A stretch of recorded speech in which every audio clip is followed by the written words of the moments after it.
দেখো বন্ধুরা, আজকে রান্নাগুলো আবার তোমাদের কাছে শেয়ার করতে চলে এসেছি। এই যে এখানে রয়েছে ভাত, আর এটা আছে ট্যাংরা মাছের কালিয়া। ছোট ছোট ট্যাংরা মাছ সেদিন বাজার থেকে কিনে নিয়ে এসেছিলাম, সেই ট্যাংরা মাছের কালিয়া, একদম তেল মশলা কম দিয়ে। আর এটা আছে কিন্তু আগের দিনের তরকারি, এটাও আছে আগের দিনের তরকারি। এটা আগের দিনের তরকারি হচ্ছে চিংড়ি মাছ দিয়ে পুঁই শাক। আর এই রয়েছে দুটো পটল ভাজা, একটু ভেন্ডি ভাজা, এটাও আগের দিনের।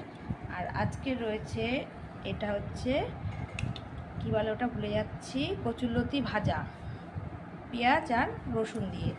আর এই ট্যাংরা মাছ একজন খাবে না, তার জন্যে করা হচ্ছে ডিম কষা, কষা কষা ডিম, অল্প ঝোল।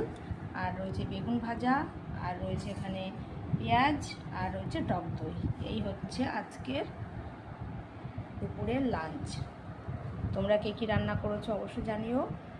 আর আগের দিনের তরকারিগুলো একটু ভালো আছে, তার জন্যই নিয়ে নিয়েছি গরম করে। ভালো লাগলে একটা লাইক করে দিও। সবাই খুব ভালো থেকো, সুস্থ থেকো, সাবধানে থেকো।